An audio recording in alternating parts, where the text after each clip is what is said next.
Umani na magkakaibang reaksyon mula sa mga taga-suporta at kritiko ng Pangulo ang kanyang State of the Nation address kahapon. May mga nakaramdam ng sinseridad sa talumpati ng Pangulo, meron namang duda sa ilang datos na kanyang nabanggit. Balitang hatid ni Joseph Moro. Bago pa man ang mismong sona ng Pangulo, may tila tunggalian na sa Batasan Complex. May mga naka-yellow ribbon na mga miyembro ng gabinete o kaalyado ng Pangulo sa Kongreso. Yes, all of us. Ano ba yan?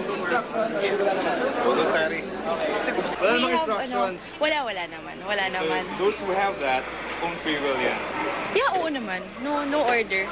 At may mga naka-peach na simbolo sa panawagan para i-impeach o patasikin ng Pangulo. Whatever color members of the cabinet wear, it's up to them. But the Filipino people are not wearing yellow. Bompanis. Naka-peach din si dating First Lady Imelda Marcos pero paglilinaw niya, No, it does not mean anything. It was the choice of my country.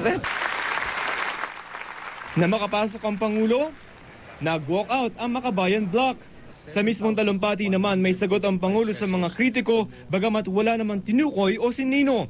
Itong mga ingay na ito, sadyang sinasara ang isip at namumuhay sa sariling mundo at realidad. Gaya ng inaasahan, pinuro ito ng mga kaalyado. Very touching, makikita mo yung sinseridad ng kanyang sinasabi. Pero pati ilang kritiko may nakitang positibo sa SONA. This is the best SONA I've heard from the President. Why is that? Kasi he stuck to the issues More conciliatory and more statesman-like tone that he took on in the State of the Nation address, and that is always good because we always seek to unify the country. Wala ring minasama ang punong maestrado ng Korte Suprema lalo't maingat ang Pangulo sa pagbanggit sa kanila at sa desisyon nila sa DAP. If you have a court that is so emotional or reflexive, that doesn't bode well. So we are really... Walang personalan, ma'am. It's all a matter of professional duty. So, habang ang ilan may pagdududa sa naging ulat ng Pangulo. Sabi niya ay bumaba ng poverty incidents. Yung huli kasing nalaman natin sa NSCB at sa DOLE, yung sa self-rated poverty survey ay mukhang tumaas pa.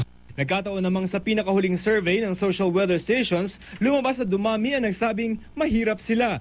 Ano kaya ang nasabi ng ilang ordinaryong nakinig sa SONA? Yung mga naunang Pangulo, puro utang ang ginawa. Siya hindi nang utang kundi nakabayad pa, di ba? Sinabi na nga ng Supreme Court, mali nga yung DAP.